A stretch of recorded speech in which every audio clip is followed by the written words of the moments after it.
because it's all about business outcome and all of that stuff. And that's great, and I think it's possible. The question is, how do you get there, and the problems that you need to solve to get there.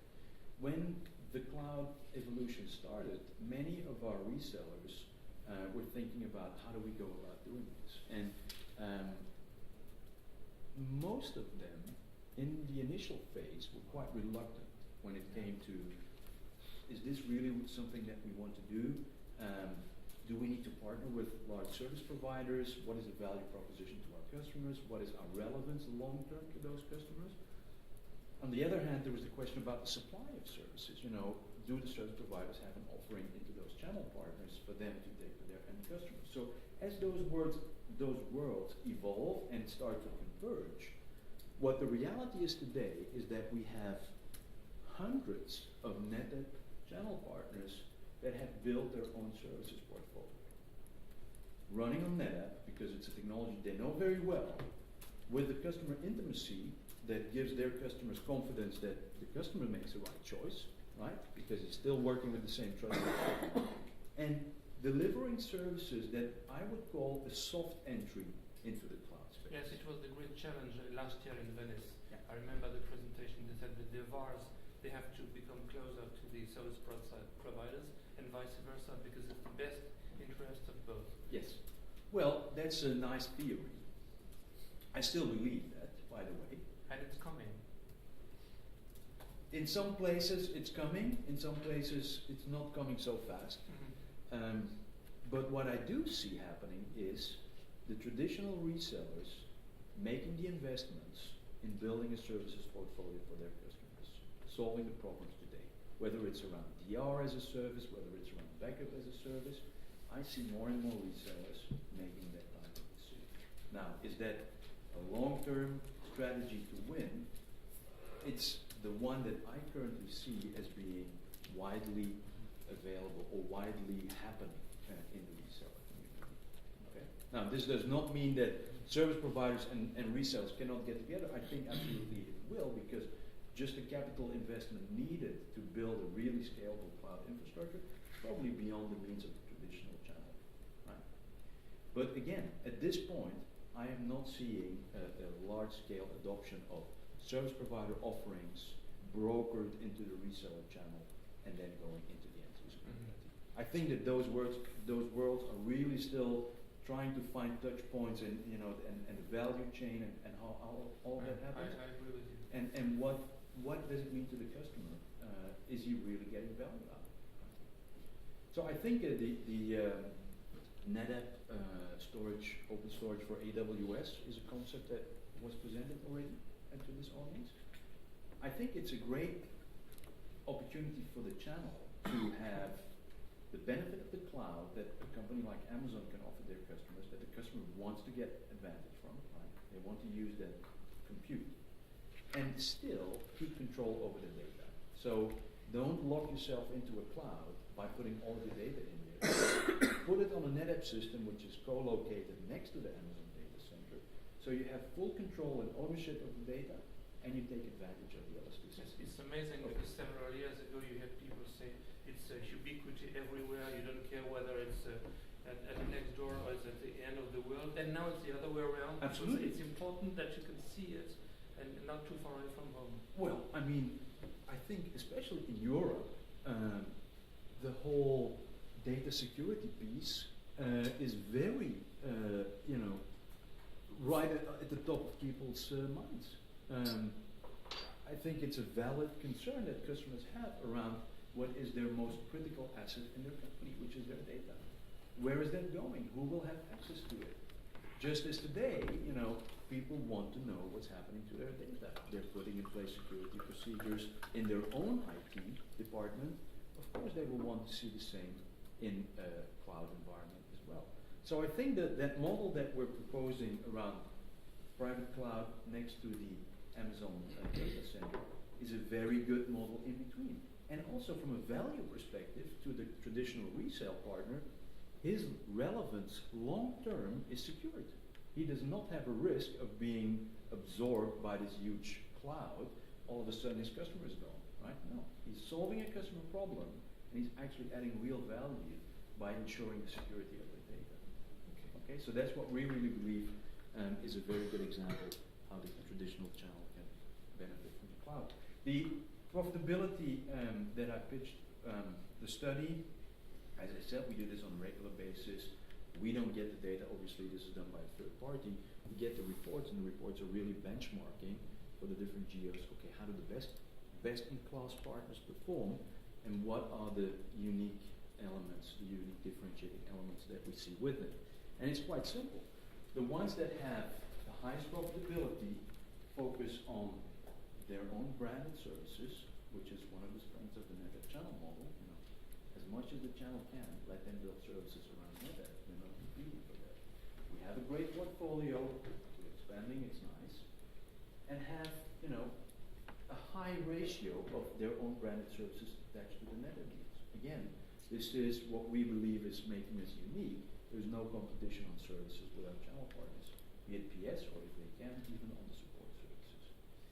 And what we also see is that they're going from new workloads, which allows them also to go in with cluster data on tap and make more margin on those deals than just refreshing existing workloads. What are new workloads? Well, it depends on the customer, right? So if you are already in an account and you're doing Microsoft, let's call that a workload, SharePoint, Exchange, what have you, being able to say, I'm now going to help you with Oracle, that would be a new workload in that specific account. In another account, it may be totally different. You may be already offering file services and nothing on the database side. So that would be, so the message being, a reseller that's capable of addressing a new problem, a new environment in a customer is capable of charging higher prices and better margins for that than if he's just refreshing an existing state, right? Where the competition may be more aggressive. And also getting into a new account, into a new customer as such is probably a more expensive sales cycle rather than going from new workloads. So when we compare year over year, what we see total partner gross profit increased 5%. Those partners, so we're happy that it's getting better, it's improving, and that the profitability that they made obviously gives them confidence to further invest in Netapp. So this is where we see that the share of wallet that we then have within that partner storage business is also increasing. Right? So this is something that we started doing a couple of years ago, and it's really helping us to understand in what direction should we continue to evolve our channel program. So how did we evolve the partner program this year? Obviously the go-to-market strategy around cluster data on tap, around the E-Series portfolio, around Flash, around on-command. Those are elements that we wanted to provide for. We wanted to make sure that the growth markets, which as I showed you in the beginning around the MSB, are being pushed and people are motivated to do even more in that. That would be part of the go-to-market strategy. When it comes to the cloud, we talked about the changing buying patterns there and what we're doing to help partners there. And on the business model side, the unified program, as I mentioned, allows partners the evolution from VAR to SP, or from SP to VAR, or from virtual or vertical SIs to SPs, etc., etc. Okay. So this message, I think, is important.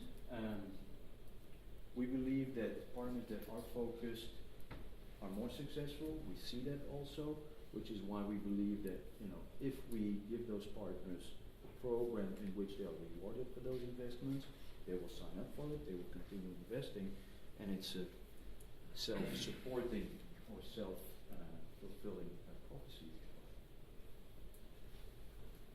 Yeah. So what's new?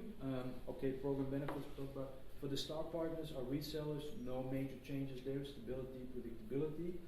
For the platinum partners, we are adding benefits. So I will come back to this slide in a second.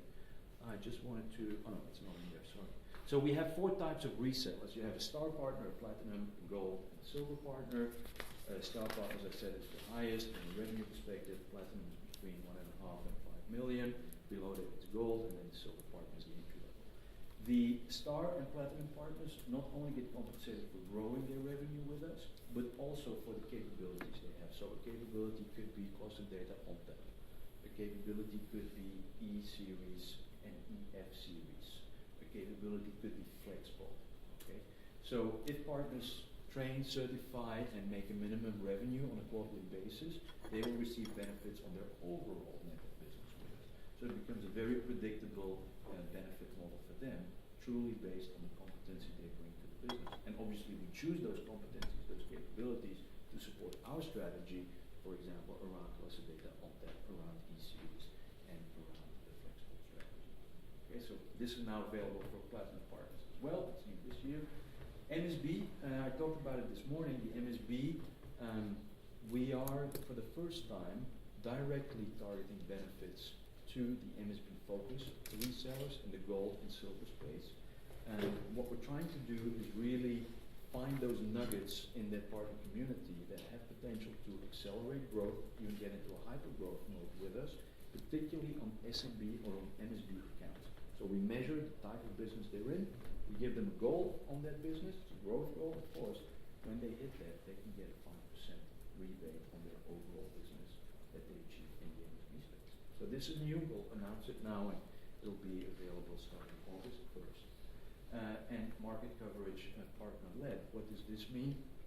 Talked about the Middle East and Africa area for a second, and maybe in some of the conversations with Constantine Evert or Thomas David is maybe in Eastern Europe, Middle East, and Africa, we have started last year with what we call a partner-led coverage model. So where the partner teams, the channel team traditionally would be thinking about enabling the partner and the relationship management of the partner, now carries the number for that business. So it's not just a sales organization carrying a number of account managers and then the channel sitting next to that, if you like, helping the partners becoming able to deliver and go for that business.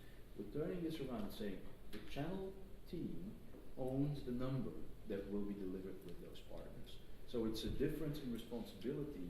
They really carry the goal, the quota of that area, of that country, and their only way of reaching that is through the partners. They cannot sell direct. So that's what we call a partner-led sales model. It has a lot of benefits for Netapp. A lot of benefits, especially in countries and areas where we have very scarce resources. This type of commitment to the partner to say, we are behind you, we are not influencing at the customer level, how the partner choice should be made. This is really helping you be successful as a sales engine with Netapp is a very unique proposition to those partners. And that's one of the reasons why we've been so successful in the Africa and Middle East area last fiscal year. On the other hand, will you help your partners by build up a kind of a lead engine like IBM is doing it? Mm-hmm. Well, obviously we have partner marketing and lead generation. Mm-hmm. We fund it through marketing development funds. If they have a good practice in doing so, we'll be happy to fund it. We also generate leads ourselves. Now, the thing about lead generation is how do you follow through? How do you make sure that all of those leads get converted? How do you make sure that the quality of the leads is right? So yes, we are investing in that. I think one of the best programs that we've ran last year was how do we help our channel to generate opportunity in our installed base environment. So if you're thinking about the volume of units and customers that we're addressing in the MSB space alone, since many years already, there is a huge installed base out there that by itself becomes a sales opportunity for the channel partners that are present in that space. And what we've seen, it's probably a much better return on investment than a lead generation campaign in a traditional marketing sense, is to focus that same technique of calling the customer, how you doing, what about, the refresh is coming up, et cetera, that just generates much more revenue than what you would get out of the traditional lead generation campaign. So that's where we think, okay, we have to do that absolutely because there's just so much opportunity out there for tech refresh. And that's really why we're helping our channel partner invest more this year. We have great new account acquisition and the growth program I just mentioned for the MSB partners is compensating also for net new acquisition in the MSB space. But your question specifically to lead generation, yes, but I think an even stronger return possible if we generate the leads on our own install base. Thank you. Okay.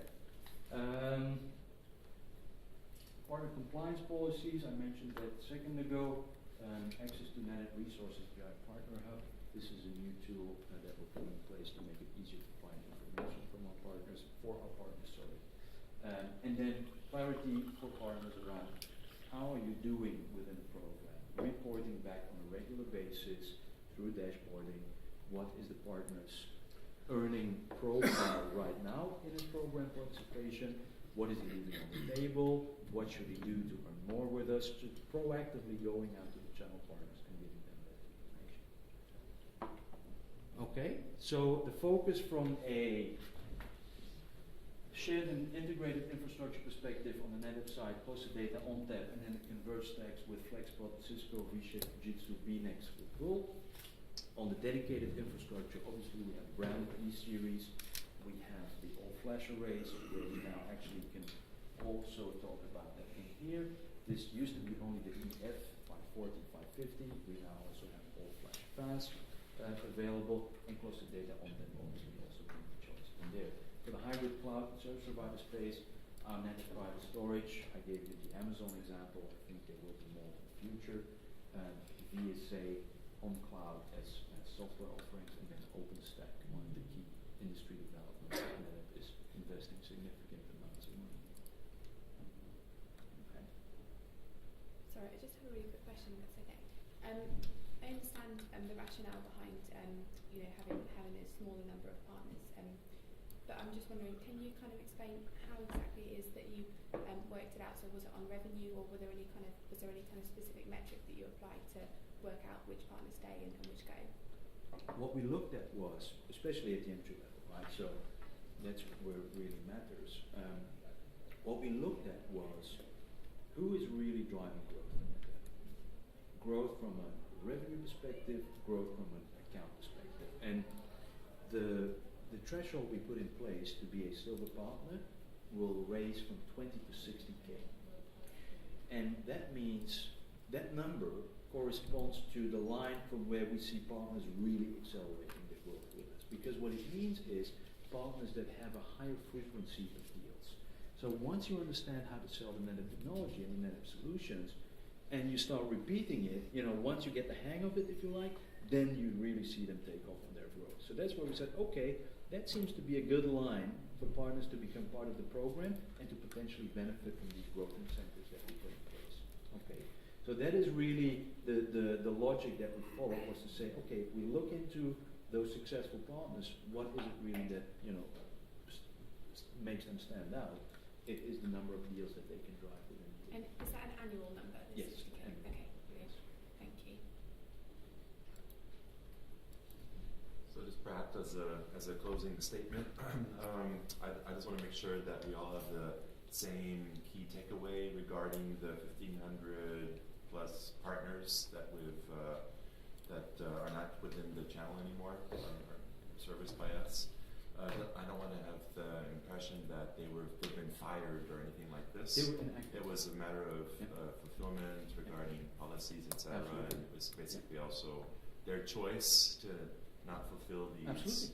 Right? So it was kind of like a natural selection. Absolutely. Could you clarify the number? Don't bother.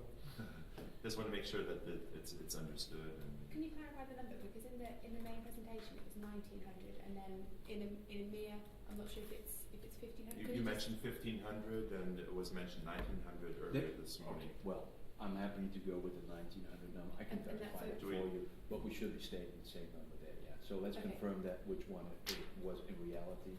I may be thinking ballpark 1,500 when it's closer to 1,900. And that But was in EMEA. EMEA, yes. Okay. Okay. Okay. So what that also means at the same time is Netapp really looking at the partners that we want to onboard, right? So we're an open company.